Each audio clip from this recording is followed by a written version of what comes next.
Well, good morning. I hope you can hear me over the truck. I'm going to make a short video. Just a heads up that I was involved in an accident at the truck stop last night. So, here's my little minor repair job to keep this thing from rubbing against the tire when the wind blows on it, because the piece that held it in place on this side, the fairing, was just completely ripped off. So I had to drive all the way to Oklahoma from Sanger, Texas. Actually, I drove down to Denton to park, and then this accident happened at the Denton TA. What happened was I was going around the parking lot looking for a parking spot, and there was a flatbed coming from the opposite direction, and he waved me to, come on by. I was stopping to let him make a left-hand turn because I thought he was going to make a left-hand turn, and he waved me to go on by him. So I drove around the right side of him, but I couldn't go all the way around him because there were trucks making a turn around the left. So I had to stop short alongside of him to allow them to make the turn before I could make the turn. Well, then he proceeded to make the left-hand turn without checking his mirror to see that I was still there. And he was a flatbedder. His trailer just basically, like, his trailer tandems where he has a spread axle, and like his trailer was here, like right alongside me, and he started moving forward, and I thought he was going straight because there was no way he could make the left-hand turn with where I was at. I thought he was going straight, and then all of a sudden I saw the trailer start turning into me, and the back of his trailer was about right here up on my my steer tire.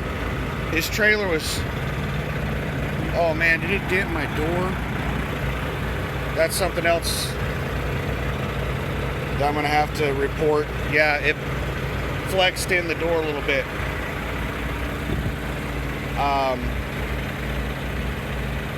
The trailer was like right up here, really close to my door. I almost couldn't get out of the truck. I thought I was gonna have to climb out the window to get out of the truck. But the top of his trailer went across here, and his tires went across the bottom, messed up my fairings, completely ripped this fairing off, dented in the fuel tank. I've checked it multiple times. There are no leaks on the fuel tank. But messed up this fairing pretty bad and dented in my sleeper. Fortunately, most of the damage is mainly cosmetic. The only thing I was really concerned with about driving the truck down the road was this fuel tank. So what happened was this took place around 8:30 p.m. And so what we did first was I got out and we took pictures of the accident before we moved the trucks.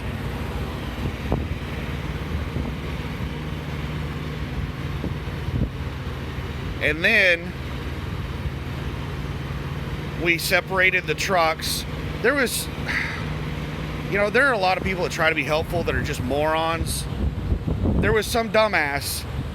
Okay, the guy that hit me, I try not to bring up people's race or anything like that because it's not really relevant, but he didn't speak English very well. He was Eastern European, he was in a Volvo, he was based out of Chicago, he fit the stereotype of the, white Volvo mafia. But, he didn't understand English very well, and I was trying to direct him to back up, to pull off of my truck. and some other guy that didn't speak English for shit, some Indian guy in flip-flops, came over and started telling him to do some stupid shit with his steering. And I basically had to tell the guy to shut up and leave, because I was giving him directions and the other guy was giving him directions to do the opposite thing I was telling him. Basically, I was trying to get him to back straight up because he was right alongside me. And the dumbass was telling him to turn his wheels inward as far as he could. And if he would have done that and started backing, then he would have had his trailer just back straight into me and fuck up my front end. So I had him back straight up until he cleared me a little bit, and then I had him, turn his wheels so it came off of the tractor a little bit, and then I got in my truck and backed out of it. So there wasn't really much of any additional damage that caused by separating the trucks. All the damage was mainly by the initial impact. But yeah, I'm proud of my zip ties right here. I didn't do the zip tie trick whenever I left the truck stop to go find another place to park. And as you can see, it was rubbing it up against the tire while I was driving down the road and caused quite a bit of damage to it. It rubbed the outer edge off. But now I've got the zip ties on there. That should hold it in place and keep the wind from pushing it back into the tire. I've got the fairing that broke off here sitting in the truck. It's really inconvenient, but I'm going to hold on to it. It takes up a lot of room inside the truck. So after we got separated, I went up and told him to pull up to the fuel island so we can exchange information. So he pulled into the fuel island, I pulled in behind him, and we went inside and exchanged information. He did not have a copy of his insurance. He had Progressive, which I've had a claim. If you follow my videos, you know that there was some dumbass that hit me almost a year ago in the parking lot, and he had Progressive too. So I had a claim with them back then. But we went into the truck stop. I made a copy of my insurance and my driver's license and gave it to him. He didn't have a copy of his insurance. He made a copy of his driver's license and gave it to me. Then he called his insurance company, Progressive, to make a claim. And he had it on speakerphone. And both of us were talking to Progressive about the claim, giving our information. And I asked Progressive if I could get a copy of his insurance because he didn't have a copy on him. And they said it was a different department that could get him a copy of his insurance. They didn't deal with that. But they said all I needed was the policy number and the claim number, and I could get all the information off of his policy with that. I was like, yeah, I understand that, but here's the deal. Like, I don't really know you're Progressive. I don't know who in the hell this guy is. And he doesn't have the proper information to give me, and we're about to part ways. So if you end up not actually being a Progressive agent, I don't really have anything to get this paid for. And they were like, well, I can send you over to the department that does the whatever to get him his insurance, proof of insurance. But I was like, no, whatever. So yeah, I don't have a copy of his proof of insurance. But yeah, we did all that. Then I went out to the truck and I called Landstar and reported the accident.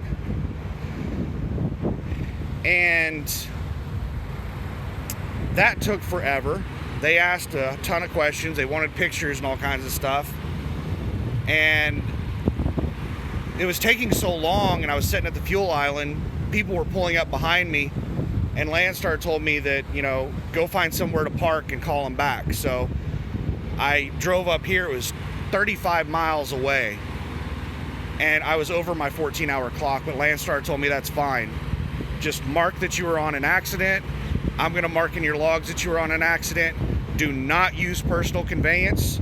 Just go over your 14 on your drive line. Stay on your drive line. He said that's one of the biggest mistakes people use when they get into an accident and they go over their hours, is they use personal conveyance to drive somewhere to park. He said, do not do that. Do not use personal conveyance if you get into an accident. Just go over your 11 or your 14 or whatever and drive until you find some place to park. So I was like 2 hours over my 14, 2 or 3 hours over my 14-hour clock driving, because it took so long. I only had like 30 minutes left on my 14-hour clock when I was looking for a parking spot at the TA, and I was over my 14 by the time we finished taking pictures and we went to drive to the fuel island. I got an alert that I was driving over my 14 when we drove to the fuel island. But got everything wrapped up with Landstar. The reason Landstar said they wanted pictures is they wanted to verify my truck was still drivable. So I sent them pictures of all the damage, and they approved me to keep on driving.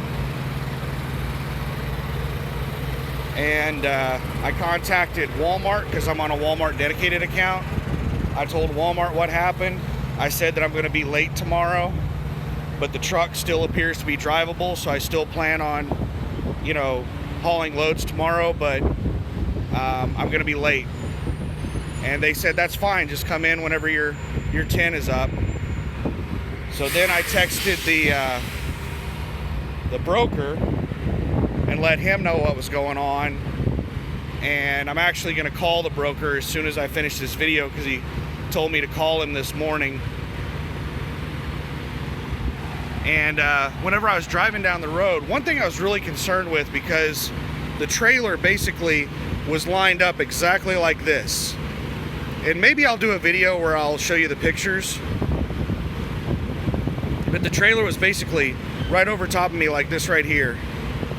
And I was really afraid that he might have messed up my frame or messed up an axle or something. So whenever I was driving, like I said, I drove 35 miles, and the whole drive I was just sitting there listening for noises and trying to feel any weird vibrations.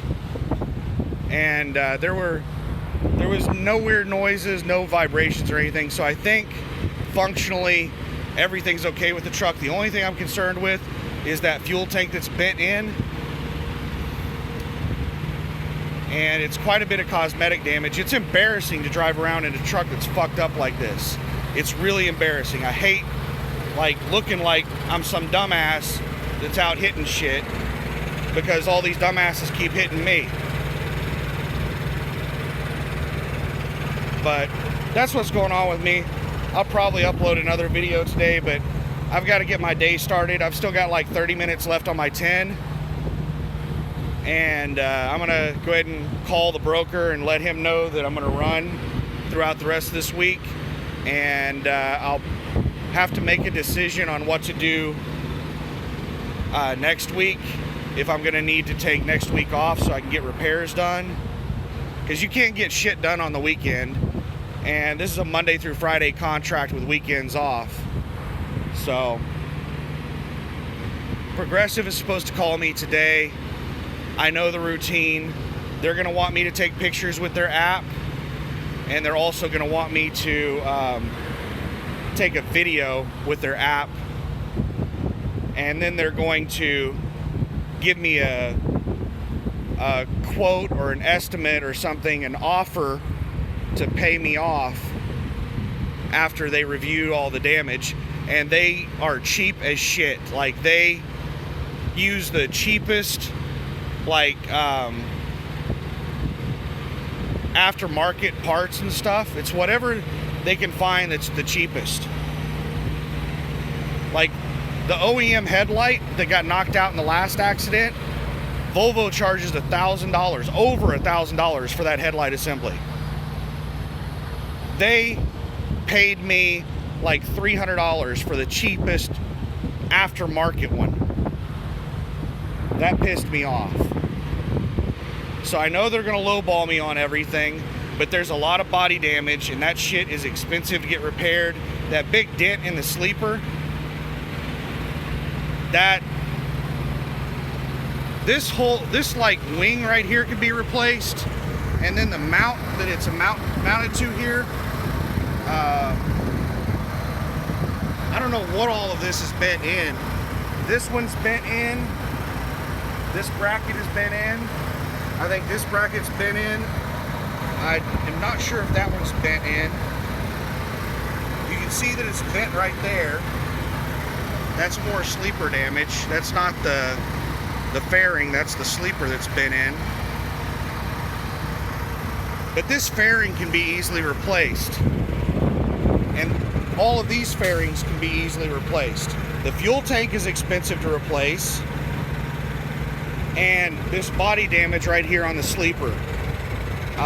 They can't, actually, you know what? This door, this is my door.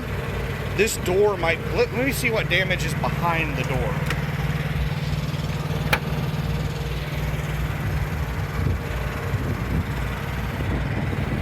You know, that's actually really good.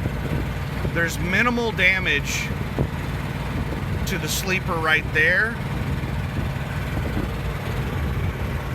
And there's minimal damage to the sleeper right there. The damage is on this door that looks like it can be replaced. I suspect it's not a cheap part. But it looks pretty easy to replace. And I'll have to have Landstar send me some more stickers and a new IFTA if I have to replace that door. But yeah, this is not looking so bad anymore. That door can be replaced, that fairing can be replaced, that fairing can be replaced. I mean, the damage isn't that significant. Actually, if they paid me to replace this fairing, I probably wouldn't even replace it. I would just clean it and see if I couldn't get all that rubber off of it. It's got some chips in it, and you know, it's not going to be perfect, but I probably wouldn't even bother replacing it. This one definitely needs to be replaced, but they're only like the aftermarket parts are only like $150. These fairings are only like $150 a piece. I don't know how much this one is along the side, and I don't know how much the door is, but that's just like an unpainted part. It's gonna cost money to get it painted as well, so it might be upwards of $400 for each fairing, and I don't know how much for that door. But yeah, now I'm like starting to be a little, like, I was really depressed when this accident happened, and I was depressed pretty much all night last night. And you know, when I woke up this morning just laying in bed, I was just really depressed. I was like, you know what, I need to get out and look at it again and just take it all in and just see how bad it really is. And right now, looking at it again, it doesn't look too terribly bad. It looks like something that can be easily remedied.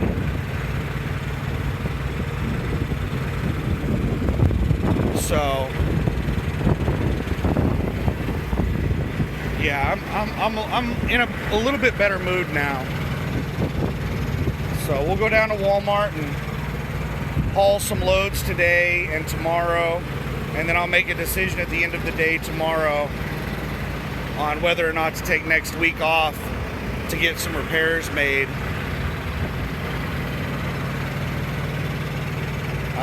It's probably going to take Progressive, like, they're not going to finish they're probably not even going to like fully start filing the claim, processing the claim until Friday or Monday. So I doubt that I'm going to be paid. They're pretty quick to pay, but it usually takes them like 2 or 3 days to just like get somebody assigned to it and get somebody doing it. But after they actually start doing it and they get all the information, they're usually pretty quick about getting you paid. So I'm probably not going to take next week off because they're probably not going to pay me until next week. So I'll probably wait until I get paid by Progressive and then take the following week off. And I don't know what I'm going to do exactly on the repairs. So